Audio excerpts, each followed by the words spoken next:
இவர் என்ன பண்றாரு, இவருக்கு இனிமே பாஜகல நம்மளை ஒடுக்கிடுவாங்கன்னு தெரிஞ்சு என்ன பண்றாரு, இவர் அடுத்த கட்டமா மூவ் பண்றாரு. அடுத்த கட்டமா வந்து ஒரு 2 பேர் சேர்ந்து எடப்பாடியை எப்படி வீழ்த்துறது, அதிமுகவை எப்படி வீழ்த்துறது அப்படின்ற எண்ணத்துல தான் ஒர்க் பண்ணியிருக்காங்க. அதனோட முடிவுல தான் என்ன ஆகுதுன்னா, தனி கட்சி ஆரம்பிக்கலாமா அப்படின்ற மாதிரியான ஒரு எண்ணம் இருக்கு அண்ணாமலைக்கு. ஆனா தனி கட்சி பாஜகல இனிமே இவர் வந்து ஒட்ட முடியாது. அப்படியே ஒட்டினாலுமே அது தாமரை இலை தண்ணீர் மாதிரி தான் இருக்குமே தவிர அது ஒழுங்கா ஒட்டாது கரெக்டா. இவர் போய் கூட்டணியை பத்தி பேசுறதுக்கான அதிகாரம் ஒண்ணு நயினார் நாகேந்திரன் பேசணும், இல்ல எடப்பாடி பழனிசாமி பேசணும். இவங்க 2 பேருமே பேசல, அவர் தான் போய் பேசுறாருன்னா அது உண்மை அது இல்லை. ஆக்சுவலா இவரை பத்தி பல விஷயங்கள் அவருக்கு தெரிஞ்சதுனால ஏதாவது ஒரு நடவடிக்கை எடுத்தாங்கன்னா என்ன பண்றது, எந்த என்போர்ஸ்மெண்ட்டை சொல்லியிருந்தாரோ ஒரு அண்ணாமலை சொல்லியிருந்தாரோ இத்தனை நாள் அந்த என்போர்ஸ்மெண்ட்டே பயன்படுத்திட்டு என்ன பண்றதுன்னு ஒரு தயக்கம் அவருக்கு இருக்கலாம் ஒருவேளை. அதனால அவர் என்ன பண்றாரு, பாஜக இருக்கிற மாதிரி கொஞ்ச நாள் தள்ளலாமா, கடைசி நேரத்தில் தேர்தல் நெருக்கத்தில் நம்ம தினகரனோட சேர்ந்து ஏதாவது பண்ணலாமா, இல்லை தினகரனோட சேர்ந்து நம்ம விஜயோட கூட்டணிக்கு போகலாமா, இல்லை தனியாக ஒரு அணி அமைக்கலாமா, இல்லை ஓபிஎஸ் தினகரன் அன்புமணி எல்லாம் சேர்த்துட்டு நம்ம ஒரு அணி அமைக்கலாமா அப்படிலாம் பார்த்துட்டு ஏதோ ட்ரை பண்றாரு. ஜனநாயக பாஜகன்னு கட்சி ஆரம்பிக்கலாமான்ற கூட யோசனை கூட வச்சிருக்காரு வச்சுக்கோங்களேன். இவர் வந்து ரொம்ப சீரியஸா அந்த மாதிரி எண்ணத்துல போலாம்னா மேலிடம் வந்து கண்டிப்பா வந்து இவர் எங்கேயோ ஒரு இடத்துல ஒரு பிரேக் போடுவாங்க. அதுல இருந்து எப்படி தப்பிக்கிறதுனா, தேர்தல் நெருக்கத்துல இதெல்லாம் பண்ணாருன்னா தப்பிச்சுருவார். அந்த நேரத்துல பாஜக மேலிடம் இதை கண்டுக்காது. ஆனா பாஜக மேலிடத்துல ஒரு பகுதி என்ன நினைக்கிறாங்க, சரி ஒரு அதிமுகவை வீழ்த்துறதுக்கு தானே இதெல்லாம் பண்றாரு, ஏதோ ஒரு திராவிட கட்சி இந்த எலெக்ஷன்ஸ்ல வீழ்ந்தா நல்லது தானே, சரி அவர் ஒரு பக்கம் பண்ணிட்டு போட்டோம். அமித்ஷா சொல்லி தான் போய் தினகரெல்லாம் போய் பாக்குறாரு அண்ணாமலை. அமித்ஷா நிச்சயமா சொல்லவே இல்லை. அது வந்து இங்க இருக்கிற அண்ணாமலையோட ஆட்கள் தவறா பரப்புற ஒரு வதந்தி. அது பாஜகலேயே பல பேர் பண்றாங்க. அண்ணாமலைக்கு இனிமே வந்து அப்பாயின்மெண்ட் கொடுக்கறது வந்து ரொம்ப சந்தேகமான விஷயம். அவங்களுடைய குட் புக்ஸ்ல இருந்து இவர் வந்து விலகிட்டாருன்ற அல்லது இவர் விலக்கப்பட்டாருன்றதுதான் உண்மையான விஷயம்ன்றது டெல்லி பாஜக தகவல்ல இருந்து நம்ம புரிஞ்சுக்கிறோம்.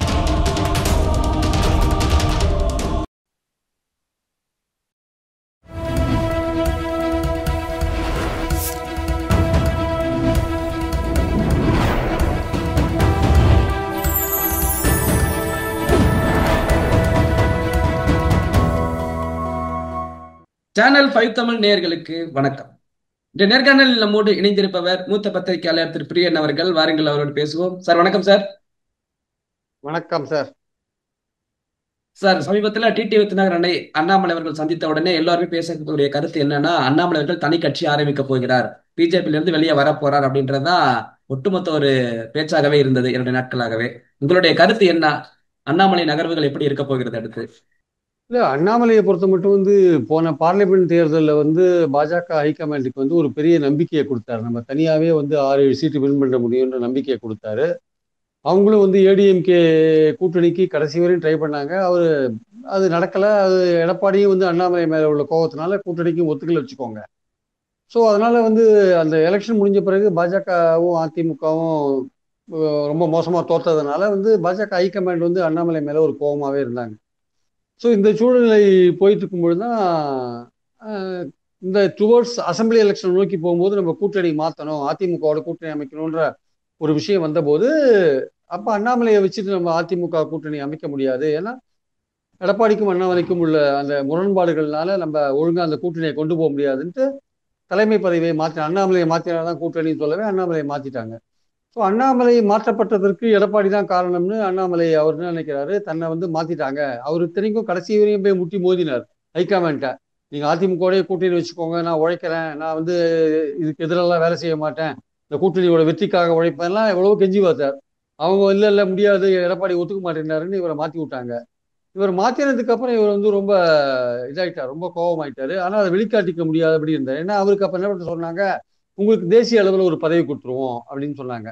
அது கிட்டத்தட்ட ஒரு 6-7 மாசம் ஆகுது. இப்போ ஒரு தேசிய அளவில் அவருக்கு எந்த பதவியும் கொடுக்கல. ஆனால் இதுக்கு நடுவில் என்னாச்சுன்னா, இந்த கூட்டணி அமைஞ்ச பிறகு அந்த கூட்டணியை பத்தி இவர்கிட்ட அண்ணாமலையிட்ட கேட்டபோது, என்னுடைய தனிப்பட்ட கருத்து இந்த கூட்டணியை பத்தி என்கிட்ட கேட்டீங்கன்னா என்னோட தனிப்பட்ட கருத்து வேறா இருக்கும். ஆனா கட்சி வந்து ஒரு முடிவு எடுத்துருச்சு, அமித்ஷா ஒரு முடிவு எடுத்துட்டாரு, என்டிஏ தான் ஆட்சி அமைக்கும் அப்படின்லாம் சொல்லிட்டு ஆட்சியில பங்கு அமித்ஷா சொல்லிட்டான்னு பல விஷயங்களை வந்து எது எடப்பாடிக்கு பிடிக்காத விஷயமோ அதெல்லாம் சொல்லி பிரஸ் கான்ஃபரன்ஸ்ல பேசிட்டு வந்தார். அதுக்கப்புறம் ஒரு கட்டத்துல வந்து எடப்பாடி போய் அங்க புகார் பண்ணுவேன். அதுக்கப்புறம் என்ன பண்ணார், டக்குன்னு மாத்தி என்ன பண்ணாரு, இல்ல எடப்பாடி தான் சீஃப் மினிஸ்டர்னு இந்த திருநெல்வேலியில இவர் வந்தப்போ அமித்ஷா வந்தப்போ அந்த மீட்டிங்ல பேசினார். அதுக்கப்புறம் ஒரு மீட்டிங்ல 3 மீட்டிங்லயும் பேசினார். அது வந்து ஒரு செயற்கையான ஒரு பேச்சு. அடிப்படையான விஷயம் என்னன்னா, எடப்பாடிய வந்து அண்ணாமலைக்கும் எடப்பாடிக்கும் அந்த இது நீடிக்குது. அந்த அவங்களுக்குள்ள இருக்கிற முரண்பாடுகள் அல்லது அவங்களுக்குள்ள இருக்கிற பிரச்சனைன்றது நீடிக்குது. ஆக்சுவலா அவங்க ரெண்டு பேரும் ஒருத்தருக்கு ஒருத்தர் இனிமே ஒரே இடத்துல இருந்து வேலை செய்யக்கூடிய வாய்ப்புகள் ரொம்ப ரொம்ப குறைவு என்பது என்னுடைய கருத்து. இதுக்கு நடுவில் என்ன ஆச்சுன்னா, அண்ணாமலையை பத்தின பல விஷயங்கள் பாஜக மேலிடத்துக்கு போச்சு. ஆக்சுவலா அது வந்து அவர் திமுகவினரோட தொடர்புல இருக்காரு, திமுகவுடைய உயர்மட்ட குடும்பத்தோட தொடர்புல இருக்காரு அப்படின்ற மாதிரியான விஷயங்கள்லாம் கூட அவங்க போயிருக்கின்றாங்க. எவ்வளவு தூரம் உண்மைன்னு தெரியாது. அப்புறம் போன வாட்டி பார்லிமெண்ட் எலெக்ஷன்ல சில தொகுதிகளில் கேண்டிடேட் போட்டதுல சில பிரச்சனைகள்லாம் நடந்திருக்கு. அதெல்லாம் இங்க இருக்கிற கேசவ விநாயகம் வந்து டீட்டெயிலா வந்து பாஜக ஹைகமாண்டுக்கு லெட்டர் எழுதியிருக்காரு. அது தவிர பாத்தீங்கன்னா சார் பாமக அதுல டாக்டர் ராமதாஸ் அதுல ஒரு கேள்வி, கேசவ விநாயகம் அண்ணாமலைக்கு எதிராக ரொம்ப நாளாவே வேலை செஞ்சுட்டு இருக்காரா இல்ல? ரொம்ப நாளா வேலை செஞ்சுட்டு இருக்காரு. அவர் அப்பப்போ அண்ணாமலை என்னென்ன பண்றாரோ அதெல்லாம் மேலிடத்துக்கு அவர் ரிப்போர்ட் பண்ணிட்டு இருக்காரு. அவர் வந்து ஆர்எஸ்எஸ்ல இருந்து டெபியூட் ஆனவருங்க. அவர் ஆமா. ஆர்எஸ்எஸ் அண்ணாமலை ஆர்எஸ்எஸ் கிடையாது, இவர் ஆர்எஸ்எஸ். ஆக்சுவலா அண்ணாமலை வந்து தன்னுடைய பேச்சாலும் செயல்பாடுகள்னாலையும் ஒரு கூட்டத்தை கவர்ந்திருக்காரே தவிர our local basically our RSS கிடையாது. இவர் வந்து ஆர்எஸ்எஸ் கேசவ நாயகம் ஆர்எஸ்எஸ் உடைய கேடர். எல்லா மாநில பிஜேபியிலையும் ஆர்எஸ்எஸ்ல இருந்து ஒருத்தர் வந்து ஒரு மாநில செயலாளராக இருப்பார், அவரு கேசவ நாயகம். அதே மாதிரி தேசிய அளவில் பாத்தீங்கன்னா இப்போ சந்தோஷ் இருக்காரு பாருங்க, அது மாதிரி ஒருத்தர் இருப்பாங்க. அதுக்கு முன்னாடி இன்னொருத்தர் இருந்தார், ஆர்எஸ்எஸ்ல ஒருத்தர் டிபியூட் பண்ணியிருப்பாங்க. அப்போ தொடர்ந்து கேசவ நாயகம் வந்து இந்த இவங்களுடைய வார் ரூம் பண்ற விஷயங்கள் எல்லாத்தையுமே அவர் எழுதிதான் இருந்தார். ஆனா அவருக்கு பாஜக மேலிடம் என்ன நினைச்சது, அண்ணாமலை வந்து ஒரு கட்சியை வளர்க்கறதுக்காக ட்ரை பண்றாரு, நம்ம அவரை வந்து டிஸ்டர்ப் பண்ண வேண்டாம் அப்படின்னு அவரை விட்டுருந்தாங்க. ஒரு லாங் ரோப்னு சொல்லுவாங்க ஆங்கிலத்துல. ஒரு நீண்ட காலம் அவரை வந்து வாட்ச் பண்ணி விட்டுருந்தாங்க. அவர் கட்சியை வளர்க்குறாருன்னு விட்டுருந்தாங்க. ஸோ இந்த இடத்துல வந்து அவருடைய நடவடிக்கைகள் பல்வேறு விதங்கள்ல வந்து பாஜக ஹைகமாண்டுக்கு வந்து பார்லிமெண்ட் எலெக்ஷனுக்கு அப்புறம் தான் டீட்டெயிலா தெரிஞ்சுது. ஆக்சுவலா அது வந்து ஒரு பெரிய ஃபைலாவே உருவாகி அமித்ஷா கிட்ட இருக்குன்றாங்க. இவர் வந்து இனிமே அமித்ஷாவையோ மோடியையோ பார்க்கக்கூடிய வாய்ப்புகள் கூட ரொம்ப ரொம்ப குறைவா இருக்கும். ஒரு கூட்டத்துல பார்த்தா தான் உண்டு, தனியான அப்பாயின்மெண்ட் கொடுக்க மாட்டாங்க அப்படின்லாம் கூட ஒரு பேச்சு பாஜக வட்டாரத்துல சொல்றதா பாக்குறோம். அப்போ இவர் என்ன பண்றாரு, இவருக்கு இனிமே பாஜகல நம்மளை ஒடுக்கிடுவாங்கன்னு தெரிஞ்சு என்ன பண்றாரு, இவர் அடுத்த கட்டமா மூவ் பண்றாரு. அடுத்த கட்டமா வந்து ஒரு நம்ம ஏதாவது தனியா ஏதாவது பண்ண முடியுமா அப்படின்ற ஒரு எண்ணத்துல பாக்குறாரு. அவருக்கு ஏத்தபடி இருக்காரு தினகரன். அவர் அண்ணாமலை இருந்தபோது, பார்லிமெண்ட் எலெக்ஷன்ஸ்ல அண்ணாமலை இருந்தபோது அதிமுக அந்த கூட்டணியில் இல்லாதனால சேர்க்கறது ஈஸியா இருந்தது. அவங்களுக்குள்ள ஒரு இன்டராக்ஷன் இருந்தது. மீண்டும் அதிமுக வந்த பிறகு தினகரனுக்கு வந்து ஒரு அசௌகரியம். அந்த எடப்பாடி இருக்கிற இடத்துல அவர் இருக்க முடியாது. ஆக்சுவலா எடப்பாடி சிஎம் கேண்டிடேட்னா அவர் அங்க இருக்க மாட்டேன்னு தெளிவா சொல்றாரு. அதனால அவருக்கும் எடப்பாடி வந்து ஒரு எதிரியா இருக்காரு, அண்ணாமலைக்கும் எடப்பாடி ஒரு எதிரியா இருக்காரு. ரெண்டு பேருக்கும் ஒரு காமனான எதிரியா எடப்பாடி இருக்கிறதுனால ரெண்டு பேரும் சேர்ந்து வந்து இப்போ எடப்பாடி எப்படி வந்து அவர் அரசியல் ரீதியா வீழ்த்துறது அப்படின்ற ஒரு இடத்துல போயிருக்காங்க. ஆக்சுவலா அதுல பாயிண்ட் என்னன்னு பாத்தீங்கன்னா வந்து, இவர் போய் தினகரன் வந்து பேசினாரா, உங்களை என்டிஏ கூட்டணியில் இணைக்கிறதுக்காக தான் பேச போறேன்னு சொல்றாரு. முதல்ல இவர் ம். வந்து ஒரு முன்னாள் தலைவர், இவருக்கு யார் அந்த அதிகாரத்தை கொடுத்தது? இவர் போய் கூட்டணியை பத்தி பேசுறதுக்கான அதிகாரம் ஒண்ணு நயினார் நாகேந்திரன் பேசணும், இல்ல எடப்பாடி பழனிசாமி பேசணும். இவங்க ரெண்டு பேருமே பேசல, அவர் தான் போய் பேசுறாருன்னா அது உண்மை அது இல்லை. ஆக்சுவலா அதனால அவருக்கு அந்த உரிமை யாருமே கொடுக்கவே இல்லை. அவரா எடுத்துட்டு தினகரன் போய் பேசுறது. தினகரனுடைய ஸ்டாண்டு நல்லா தெரிஞ்ச பிறகு அவர்கிட்ட போய் யாராவது பேசுவாங்களா? இன்னைக்கு மறுபடியும் வலியுறுத்தி இருக்காரு, எடப்பாடி இருக்கிறவரே அந்த கூட்டணி உள்ள போக மாட்டேன் இன்னைக்கு மறுபடியும் சொல்லியிருக்காரு. அப்படி சொல்லி இருக்கும் போது அவர் நவம்பர் மாசம் சொல்றேன்னு இருக்காரு, நேற்று சொல்றாரு அண்ணாமலை. ஆனா உண்மையிலே என்னன்னா, இவங்க ரெண்டு பேரும் சேர்ந்து எடப்பாடியை எப்படி வீழ்த்துறது, அதிமுகவை எப்படி வீழ்த்துறது அப்படின்ற எண்ணத்துல தான் ஒர்க் பண்ணியிருக்காங்க. அதனோட முடிவுல தான் என்ன ஆகுதுன்னா, தனி கட்சி ஆரம்பிக்கலாமா அப்படின்ற மாதிரியான ஒரு எண்ணம் இருக்கு அண்ணாமலைக்கு. ஆனா தனி கட்சி பாஜகல இனிமே இவர் வந்து ஒட்ட முடியாது. அப்படியே ஒட்டினாலுமே அது தாமரை இலை தண்ணீர் மாதிரி தான் இருக்குமே தவிர அது ஒழுங்கா ஒட்டாது கரெக்டா. ஏன்னா வந்து அங்க மேலிடத்திலிருந்து கீழிடம் வரையும் எல்லா இடத்துலயும் வந்து இவருக்கு எதிரானவர்கள் அங்க நிறைய பேர் வந்துட்டாங்க. இவங்க ஆட்கள் எல்லாம் நிறைய பேர் வெளில அனுப்பிச்சிட்டாங்க. ஸோ இவருக்கு வந்து ஒரு ரொம்ப அன்கம்ஃபர்டபுளா இருப்பார் அங்க போனா இனிமே. ஆனா ஒரு மேலிடம் ஏதாவது இவர் மேல ஆக்ஷன் எடுத்துட போறாங்களோ, ஆக்ஷன்னா என்ன அர்த்தம், இவரை பத்தி பல விஷயங்கள் அவருக்கு தெரிஞ்சதுனால ஏதாவது ஒரு நடவடிக்கை எடுத்தாங்கன்னா என்ன பண்றது? எந்த என்போர்ஸ்மெண்ட்டை சொல்லியிருந்தாரோ ஒரு அண்ணாமலை சொல்லியிருந்தாரோ இத்தனை நாள் அந்த என்போர்ஸ்மெண்ட்டே பயன்படுத்திட்டு என்ன பண்றதுன்னு ஒரு தயக்கம் அவருக்கு இருக்கலாம் ஒருவேளை. அதனால அவர் என்ன பண்றாரு, பாஜக இருக்கிற மாதிரி கொஞ்ச நாள் தள்ளலாமா, கடைசி நேரத்துல தேர்தல் நெருக்கத்துல நம்ம தினகரனோட சேர்ந்து ஏதாவது பண்ணலாமா, இல்ல தினகரனோட சேர்ந்து நம்ம விஜயோட கூட்டணிக்கு போலாமா, இல்ல தனியா ஒரு அணி அமைக்கலாமா, இல்ல ஓபிஎஸ் தினகரன் அன்புமணி எல்லாம் சேர்த்துட்டு நம்ம ஒரு அணி அமைக்கலாமா, அப்படி எல்லாம் பார்த்துட்டு ஏதோ ட்ரை பண்றாரு. ஜனநாயக பாஜகன்னு கட்சி ஆரம்பிக்கலாமான்ற கூட யோசனை கூட வச்சிருக்காரு வச்சுக்கோங்களேன். ஜனநாயக பாஜக அப்படின்னு அதெல்லாம் இப்ப மேலிடம் அலோவ் பண்ணுவாங்களே தெரியாது. இவர் வந்து ரொம்ப சீரியஸா அந்த மாதிரி எண்ணத்துல போலாருன்னா மேலிடம் வந்து கண்டிப்பா வந்து இவர் எங்கேயோ ஒரு இடத்துல ஒரு பிரேக் போடுவாங்க. அதுல இருந்து எப்படி தப்பிக்கிறதுனா, தேர்தல் நெருக்கத்துல இதெல்லாம் பண்ணாருன்னா தப்பிச்சிருவாரு. அந்த நேரத்துல பாஜக மேலிடம் இதை கண்டுக்காது. பாஜக மேலிடத்துல ஒரு பகுதி என்ன நினைக்கிறாங்க, சரி ஒரு அதிமுகவை வீழ்த்துறதுக்கு தானே இதெல்லாம் பண்றாரு, ஏதோ ஒரு திராவிட கட்சி இந்த எலெக்ஷன்ஸ்ல வீழ்ந்தா நல்லது தானே, சரி அவர் ஒரு பக்கம் பண்ணிட்டு போட்டோம் அப்படின்னு நினைக்கிறாங்க. அது என்ன சில பேர் என்ன சொல்றாங்க, சில பாஜக சில பேர் அமித்ஷா சொல்லி தான் போய் தினகரன் எல்லாம் போய் பாக்குறாரு அண்ணாமலை. அமித்ஷா நிச்சயமா சொல்லவே இல்லை. அது வந்து இங்க இருக்கிற அண்ணாமலையோட ஆட்கள் தவறா பரப்புற ஒரு வதந்தி. அது பாஜகலயே பல பேர் பண்றாங்க. அமித்ஷாவும் மோடியும் ரொம்ப தெளிவா இருக்காங்க. அண்ணாமலைக்கு இனிமே வந்து அப்பாயின்மெண்ட் கொடுக்கறது வந்து ரொம்ப சந்தேகமான விஷயம். அவங்களுடைய குட் புக்ஸ்ல இருந்து இவர் வந்து விலகிட்டார் அல்லது இவர் விலக்கப்பட்டார்ன்றதுதான் உண்மையான விஷயம்ன்றது டெல்லி பாஜக தகவல்ல இருந்து நம்ம புரிஞ்சுக்கிறோம். ஸோ இப்போ இருக்கிற நிலையில இன்னும் கொஞ்ச நாள் இப்படியே ஓட்டுவார். இன்னும் எடப்பாடி முதல்வர் இன்னும் 10 தடவை கூட சொல்வார். ஆனா கடைசி நேரத்துல இவர் அண்ணாமலை என்ன பண்ணுவார் ஏது பண்ணுவாரு, ஏன்னா மேலிட நம்பிக்கை அவர் இழந்துட்டார். இங்க உள்ளூர்ல இருக்கிற நேனார் நாகேந்திரனோட அவருக்கு நல்ல இல்ல உறவு சார், நீங்க கிடையாது. இல்ல மேலிட மேலிட உறவை இழந்துட்டார் அப்படின்னு சொன்னாலுமே அண்ணாமலை அவர்கள் இப்ப சந்திச்சுட்டு வந்திருக்கார் டிடி தினகரனை. அதற்கு எதிராக நயினார் நாகேந்திரனோ எடப்பாடிக்கு எந்த ஒரு கருத்துமே தெரிவிக்கலையே, என்ன காரணம்? அப்ப இன்னமும் ஃப்ரீ ஹேண்டா தான் செயல்படுறாரு அண்ணாமலை, தோன்றதெல்லாம் செய்யறாரா? இவரை வந்து இவரை வந்து ஒரு பொருட்டாவே அங்க மதிக்கல சார். இவர் யார் சொல்லி போய் இவர் சந்திச்சாரு, இவருக்கு என்ன உரிமை இருக்கு சந்திக்கிறதுக்கு? கூட்டணியை பத்தி பேசுறதுக்கு இவருக்கு யார் அதிகாரம் கொடுத்தது? யார் அதிகாரம் கொடுத்தது? நயினார் பேசணும் இல்ல ஓபிஎஸ் இபிஎஸ் பேசணும்? ரெண்டு பேரும் பேசலாம். அதுல அமித்ஷா பேசணும். இவர் எப்படி போய் பேச முடியும்? இவர் போனதே வந்து சும்மா அந்த பேசுறேன்றதுக்காக போயிட்டு இவர்கள் வேறு பல விஷயங்கள் பேசுறாங்க. எடப்பாடியை எப்படி வீழ்த்துறது, அந்த மாதிரி விஷயங்கள் தான். தினகரனுக்கும் அண்ணாமலைக்கும் இப்போ ஒரே ரோல் தான். ஓபிஎஸ்க்கும் கூட ஒரே ஒரே நோக்கம் தான். இபிஎஸ் வந்து அதிமுக ஒற்றுமைக்கோ இல்ல இவங்களை கூட்டணியில் சேர்க்கறதுக்கோ ஒத்துக்க மாட்டேன்றாரு. அல்லது இதுல வந்து பிரச்சனைகள் இருக்கு, அவர் முதல்வர் கேண்டிடேட்னா தினகரன் போக மாட்டேன்றாரு. அதனால அதிமுகவை வீழ்த்துவது அல்லது இபிஎஸ்ஐ வீழ்த்துவது என்பது இப்போ தினகரனுக்கும் இவருக்கும் ஒரு நோக்கமா இருக்கு, அண்ணாமலைக்கும். அந்த நோக்கத்தை எப்படி நிறைவேற்றுறதுன்றதெல்லாம் பிளான் பண்றாங்க ரெண்டு பேருமே ஆக்சுவலா. அதுக்கு அவங்க விஜய் கூட சேருவாங்களா, தனியா ஒரு அமைப்பை வைப்பாங்களா, இல்ல அண்ணாமலை ஒரு தனி அமைப்பு ஆரம்பிப்பாரா, ஜனநாயக பாஜகன்னு ஆரம்பிப்பாரா? இதெல்லாம் ஆரம்பிச்சா இதை பார்த்துட்டு பாஜக தலைமை சும்மா இருக்குமா? அவங்க அண்ணாமலை மேல என்ன நடவடிக்கை எடுப்பாங்க?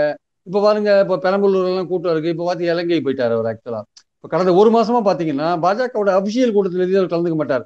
எக்ஸப்ட் அமித்ஷா வந்த போது நடந்த ஒரு கூட்டத்தை தவிர மற்றபடி தனிப்பட்ட நிகழ்ச்சிகள் தான் அவர் கலந்துக்கிறார். ஸோ அண்ணாமலையை பத்தி ஏகப்பட்ட வதந்திகள் இந்த மாதிரி பாஜக உள்ளேயும் உலாவின் இருக்கு, டெல்லி பாஜகலையும் உலாவின் இருக்கு. அதனால பாஜக அவருடைய ரோல் வந்து அதிமுக பாஜக கூட்டணி வந்து வெற்றி பெறத்துக்காக முழுசா ஒரு உழைப்பாரா மாட்டாரான்றதுல மேலிடத்துக்கு பெரிய சந்தேகம் இருக்கு. அதனால ஒருவேளை அவங்க இவரை வெளியேற்றணும்னு காத்துட்டு இருக்காரா, இல்ல இவர் தானா வெளியே போவாரா, எல்லாமே வந்து இப்போ வந்து ஒரு ஒரு ஃப்ளூயிடான சுச்சுவேஷன் இருக்கு. இது எப்போ வந்து ஒரு அக்டோபர் நவம்பர் மாசத்துல இதுக்கு ஏதாவது தெளிவு கிடைக்கிறதுக்கான வாய்ப்புகள் இருக்கு ஆக்சுவலா. சார், இப்போ டிடி வித்தியானன் சந்தித்தார் அப்படின்றத நம்ம யாருமே ஏத்துக்கறல. இவர் வந்து திரும்ப என்டிஏக்கு வாங்க அப்படின்னு கூப்பிட்டதை யாருமே பேரளவுல சொல்லியிருக்கலாம், நான் ஏத்துக்கறல. ஒருவேளை அவர் சந்தித்ததின் வெளிப்பாடு நம்ம ஒரு கட்சி நம்ம கூட்டணி ஆரம்பிக்கலாம் அப்படின்ற பேர்ல டிடி தினகரனோ, வெளியே போன ஓபிஎஸ்ஓ, செங்கோட்டையன், இந்த மாதிரியான வெளியே யார் யார் இருக்காங்களோ அவங்களையெல்லாம் ஓரணியாக திரட்டி 5வது அணியாக உள்ளே வர்றதற்கான ஒரு வாய்ப்பை தான் அண்ணாமலை ஏற்படுத்துவாரோ அப்படின்னு ஒரு கேள்வி எழும்புது இல்ல? இல்ல அது 5வது அணியா கூட இருக்கலாம், இல்ல விஜய் கூட சேர்ந்து 4 அணியிலேயே ஒண்ணா கூட இருக்கலாம், சொல்ல முடியாது. இப்ப இருக்கிற விஜய் கூட வாய்ப்பு இருக்கா? சுச்சுவேஷன்ல 4 அணி. அது சொல்ல முடியாது சார். விஜய் கூட விஜய் விஜய் தலைமையில ஒரு கூட்டணி அமையும். விஜய் வந்து விஜயகாந்தோட அதிகமா ஓட்டு வாங்குவாருன்னு தானே தினகரன் சொல்லிட்டு இருக்காரு. அவங்க நோக்கம் ம். என்னன்னா இந்த எலெக்ஷன்ஸ்ல வந்து எடப்பாடியை வந்து வீழ்த்திடணும், அதிமுகவை கைப்பற்றணும். எடப்பாடி இருக்கிறவரையும் இவங்க அதிமுக வந்து இவங்களை சேர்க்க மாட்டாங்கிறது மட்டும் இல்ல, அதிமுக பலவீனமா போயிட்டு இருக்கு. ஸோ அம்மாவோட கட்சியை வந்து காப்பாற்றணும், அம்மாவோட கட்சியை எடப்பாடி காப்பாற்றணும், அது இவங்களுடைய நோக்கமா இருக்கு. அவர் ஒற்றுமையை விரும்ப மாட்டேன்றார், ஒற்றுமையை ஏத்துக்க மாட்டேன்றார், அவருடைய பதவிக்கு ஆபத்து வரும்ட்டு அவர் இவங்களெல்லாம் சேர்க்க மாட்டேன்றார். அப்போ அவருக்கு ஒரு பாடம் கற்பிக்கணும்னா அதிமுகவை தோக்கடிக்கணும், எடப்பாடியை தோக்கடிக்கணும். ஸோ இவங்களுடைய இந்த நோக்கம் வந்து என்ன, இவங்களால தோக்கடிக்க முடியாது அதிமுகவை. ஆனா இவங்க யார் கூட சேர்றாங்களோ அவங்க வந்து ஓட்டை பிரிப்பாங்கல்ல. அதிமுக போட்டி போடுற இடத்துல அதிமுகவுக்கு போற ஓட்டை பிரிச்சு அதன் மூலமா அவங்கள தோக்கடிக்க முடியும் இல்லையா? ஸோ அந்த காரியத்தை தான் அவங்க பண்ணுவாங்கன்னு நான் நினைக்கிறேன். ஆக்சுவலா ஸ்பாயிலரா இருப்பாங்க. எங்கெங்க அதிமுக போட்டி போடுதோ அங்கெல்லாம் அதிமுக தோக்கடிக்கிறதுக்கான ஒரு முயற்சியில் அவங்க ஈடுபடுவாங்க. ஓட்டுக்களை பிரிப்பாங்க, அதிமுக ஓட்டுக்களை. இதன் மூலமாக எடப்பாடி ஒற்றுமைக்கு தடையா இருக்கிற எடப்பாடிக்கு ஒரு பாடம் கற்பிக்கணும்னு தான் அவங்க நினைக்கிறாங்க ஆக்சுவலா. அதே மாதிரி அதிமுக அவர் வந்து அம்மா கையில அம்மாவுடைய அதிமுகவை மீட்க வேண்டும் என்பதுதான் தினகரன் கட்சி ஆரம்பிச்சது ஒரு நோக்கமே. துரோகியிடமிருந்து கட்சியை மீட்க வேண்டும் தான் அவர் சொல்ற விஷயம்.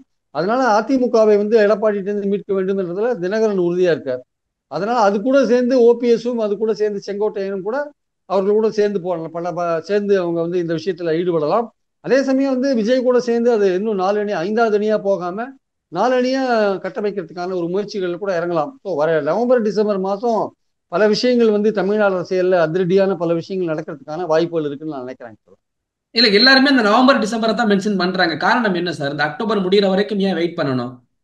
இல்ல காரணம் என்ன, தேர்தல் நெருக்கத்துல தான் சார். இந்த ஃபெஸ்டிவல் சீசன்லாம் முடிஞ்ச பிறகு அந்த பீகார் எலெக்ஷன்ஸ்லாம் முடியும் இல்லையா? அது பீகார் ம் எலெக்ஷன்ஸ்லாம் முடிஞ்ச பிறகு உங்களுக்கு அப்போ பாஜக ஹைகமாண்ட் தமிழ்நாட்டுல கவனம் செலுத்தும் இல்லையா? அப்போ அது என்ன மாதிரி நடவடிக்கைகள் எடுக்குது, யாரை சேர்க்குது, யாரை விடுது. அப்போ விஜய் போன்றவர்கள்லாம் வந்து ஏடிஎம்கே அட்டாக் பண்றதா வேண்டாமான்னு இவரு யோசிச்சுட்டு இருக்காங்க. நான் அப்புறம் நவம்பர் டிசம்பருக்கு அப்புறம் ஏடிஎம்கே பொசிஷன் கிளியரா எடுத்து வச்சுக்கோங்க. விஜய்க்கு எதிராக தான் ஏடிஎம்கே இருக்கு வச்சுக்கோங்க. அப்ப விஜய் வந்து டிஎம்கே ஏடிஎம்கே ரெண்டுத்தையும் சம அளவுல அட்டாக் பண்ணுவார். அப்ப அந்த இடத்துல வந்து விஜய் கூட இவங்க தினகரனும் அண்ணாமலையும் சேர்ந்தாங்க வச்சுக்கோங்க. அது இன்னும் கொஞ்சம் பெனிஃபிஷியலா இருக்கும் அது ஆக்சுவலா. அதனால இந்த ஸ்டாண்டெல்லாம் எல்லாரோட ஸ்டாண்டும் கிளியரானா யாருக்கு யார் எதிரின்ற விஷயங்கள் தெளிவாகும்ல. அப்போ அதுக்கப்புறம் நடக்கிற பாலிடிக்ஸ் தான் உண்மையான பாலிடிக்ஸ் ஆக்சுவலா. அப்பதான் வந்து நம்ம இப்ப பேசுறதெல்லாம் வந்து ஒரு யூகத்துக்களை அடிப்படையில பேசுறோம். நம்ம இப்படி நடக்கலாம் இப்படி நடக்கலாம்ட்டு. நவம்பர் டிசம்பருக்கு அப்புறம் பார்ட்டியோட பொசிஷன்ஸ் எல்லாம் தெரிஞ்ச பிறகு எந்த கூட்டணியில யார் இருக்காங்க தெரிஞ்ச பிறகுதான் எதிரிகள் எல்லாம் தெளிவாவாங்க. இவருக்கு யார் எதிரி, அவருக்கு யார் எதிரி, இவருக்கு யார் எதிரின்றதெல்லாம் அப்பதான் தெளிவாகும். ஸோ அதனாலதான் நவம்பர் டிசம்பர் அந்த பீகார் எலெக்ஷன் முடிச்சுட்டு பாஜக கவனத்தை அப்பதான் இங்க செலுத்துறதா இருக்காங்க. அதுவரையும் நீங்க அப்படியே தள்ளிட்டு போங்க, காலத்தை தள்ளிட்டு போங்க. அண்ணாமலையும் கொஞ்ச நாள் அப்படியே தள்ளிட்டு போவார் காலத்தை, அங்க போவார் இங்க போவாரு. சில போது பாஜக கூட்டத்திலே கூட கலந்துப்பாரு. அதெல்லாம் எடுப்பாரு, முதல்வர்னு கூட பேசுவாரு. எல்லாமே நடக்கும். ஆனால் அவர் அடிப்படையில் என்னன்னா அவர் பாஜக மேலெடுத்தின் நம்பிக்கையை இழந்துட்டாரு. இங்க இருக்கிற லோக்கல் பாஜக நம்பிக்கை அவர் இழந்துட்டார்.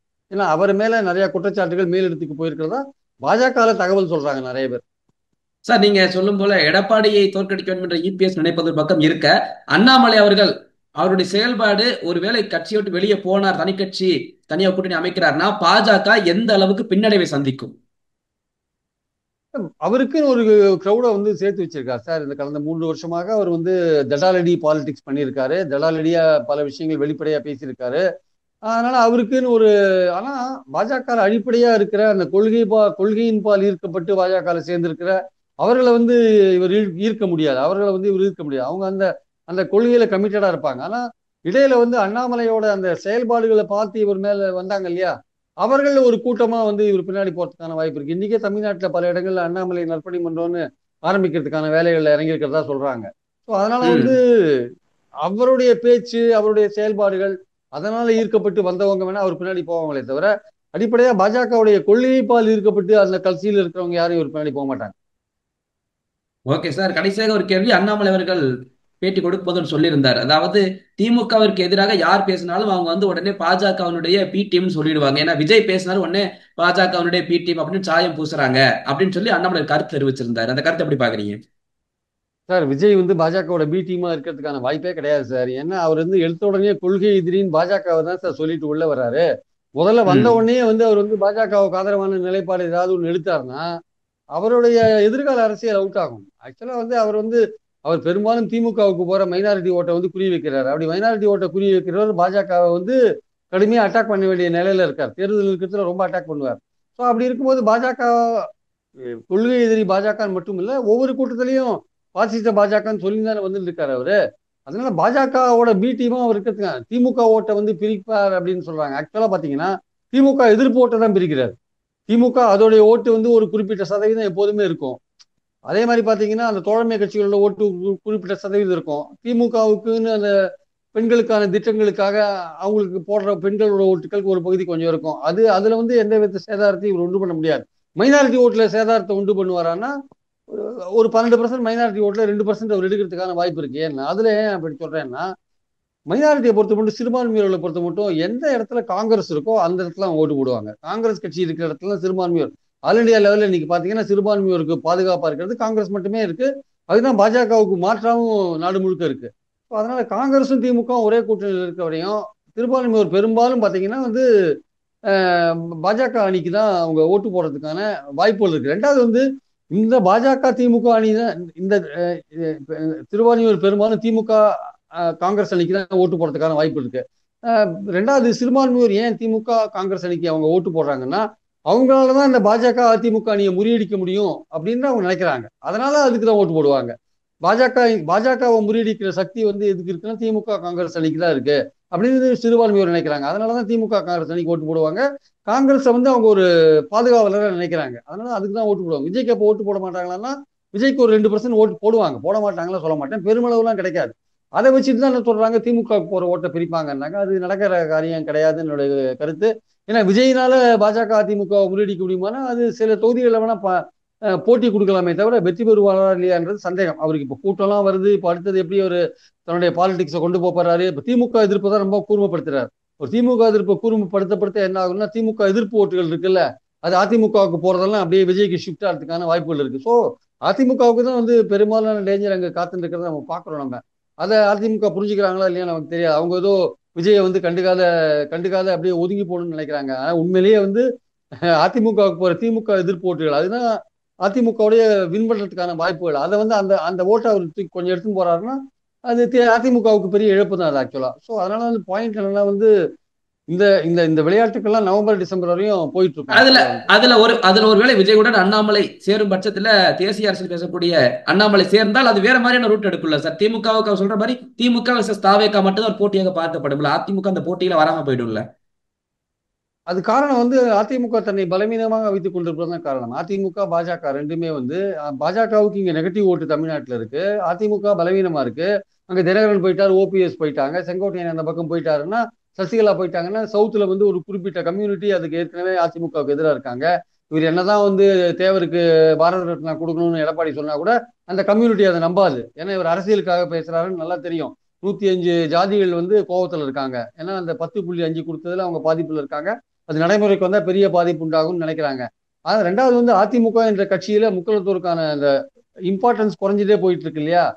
ஓபிஎஸ் வெளில அமிச்சிட்டாரு, தினகரன் வெளில அமிச்சிட்டாரு, சசிகலா வெளில அமிச்சிட்டாரு. அதனால அந்த கம்யூனிட்டி வந்து எடப்பாடியை நம்பல. அதனால இவர் என்னதான் பாரத ரத்னா கொடுக்குறோம், தேவருக்கு அது பண்றோம் இது பண்றோம்னா கூட இதெல்லாம் கரெக்டுப்பா, நீ எல்லாம் அரசியலுக்காக பண்றது தெரியும், உன்னை நான் நம்புறதுக்கு ரெடியா இல்லைன்னு அவங்க முடிவு பண்ணிட்டாங்க. அது மட்டும் இல்ல, தேவர் கம்யூனிட்டி முக்குலத்தோர் நம்பாதது மட்டும் இல்ல, இவர் தேவருக்கு பாரத ரத்னா சொன்னதுனால தேவேந்திர குல வேளாளருக்கு ஓட்டு போட மாட்டான். யாருக்கு? எடப்பாடிக்கு ம். ஓட்டு போட மாட்டான். பெரிய பிளண்டர் பண்ணிட்டாரு எடப்பாடி ஆக்சுவலா. அதாவது முக்குலத்தோரை கவரணுன்றதுக்காக ஓட்டு வாங்கணுன்றதுக்காக இந்த இந்த இந்த இந்த விஷயத்தை எடுத்து போட்டார் பாரத ரத்னா. அதுல என்னாச்சுன்னா தேவேந்திர குல வேளாளர் இவருக்கு எதிராக போயிட்டான், மற்ற கம்யூனிட்டி எதிராக போயிட்டான். ஸோ அதனால இவருக்கு என்ன பண்றதுன்னு தெரியல. இப்போவே அங்க போய் டெல்லியில போயிட்டு நான் மனு கொடுத்தேன்றாரு. இப்போ தேவேந்திர குல வேளாளர் என்ன பண்றான், அவன் யோசிக்கிறான். நீங்க ஏன்னா அந்த சவுத்துல இருக்கிற அந்த ஜாதி அமைப்பு அப்படி இருக்கு சார், நம்ம ஒன்றும் பண்ண முடியாது. இதெல்லாம் வந்து ஒழிக்கணும் தான் நம்ம நினைக்கிறோம். பட் அது அப்படிதான் இருக்குது. நீங்க தேவர் பேரை சொன்ன உடனே தேவேந்திர குல வேளாளர் உனக்கு இனிமே அதிமுக ஓட்டு கிடையாது போயா அப்படின்னு அவங்க பேசிக்கிறாங்க. அவங்க அவங்க அசோசியேஷன்ல பேசுறாங்க. ஸோ இவர் ஏற்கனவே வீக்கா இருக்காரு அதிமுக. இதுல இந்த மாதிரி எல்லாம் பேசி இன்னும் வீக் ஆக்கிக்கிறார். அதனால வந்து பாயிண்ட் என்னன்னா வந்து பாத்தீங்கன்னா இந்த மாதிரி பலவீனமா இருக்கிற அதிமுக, நெகட்டிவ் ஓட்டு வச்சிருக்கிற பாஜக, இதுவரையும் எந்த கட்சியும் கூட்டணிக்கு வந்து சேராத நிலையில இதே மாதிரியே ஒரு தேர்தலை சந்திச்சாங்கன்னா விஜய் வந்து இந்த இருதுருவ அரசியல், திமுக அதிமுகன்ற இருதுருவ அரசியல்ல அதிமுக ஓரங்கட்டிட்டு விஜய் அந்த இடத்துல வந்து நைஸா உட்கார்றதுக்கான வாய்ப்புகள் நிறைய இருக்கு. அது அதிமுக தன்னை எப்படி பலப்படுத்தி கொள்ள போகிறது என்பதை பொறுத்து தான் இருக்கு. நீங்க முதலமைச்சர் கனவுல இருக்கீங்க எடப்பாடி, நீங்க என்ன பண்ணணும்? முதலமைச்சர் கனவுல இருக்கிற நீங்க எல்லோரையும் அரவணைத்து கொண்டு போகணும். அந்த பதவிக்கு வந்துட்டீங்கன்னா அதுக்கப்புறம் நீங்க யாரும் அரசியல் ரீதியா என்ன பண்றீங்களோ அது பண்ணிக்கலாம். ஆனா நீங்க எல்லாரும் வெட்டி விடுறதே இருக்கீங்க, யார் போனாலும் பரவாயில்ல அப்படின்றீங்க. அப்ப நீங்க பலவீனம் ஆயிட்டே இருக்கீங்க. அப்போ நீங்க பலவீனம் ஆகும்போது நீங்க அந்த இருதுருவ அரசியல்ல திமுக அதிமுக இடத்துல அதிமுக தன்னுடைய இடத்தை இழந்து அந்த இடத்தை வந்து விஜய்க்கு கொடுத்துருமோன்ற ஒரு சந்தேகம் இப்போ விஜயோடைய 2 கூட்டத்தை பார்த்த உடனே ஏற்பட்டிருக்கு. இன்னும் வரப்போற காலங்களில் அது அந்த சந்தேகம் வலுப்படுமா, இல்லை அது வந்து ஊர்ஜிதப்படுத்தப்படாதா, அது பலப்படாதான்றதெல்லாம் இனிமே வரப்போற காலத்துல விஜய்க்கு எப்படிப்பட்ட கூட்டம் சேருதுன்றதை பொறுத்து தான் நம்ம சொல்ல முடியும் ஆக்சுவலா. Okay sir. எங்களுடைய பல்வேறு கேள்விகளுக்கு உங்கள் நேரத்தை ஒதுக்கி பதில் தம்பிக்கு ரொம்ப நன்றி. தொடர்ந்து பேசுங்க. தேங்க்யூ.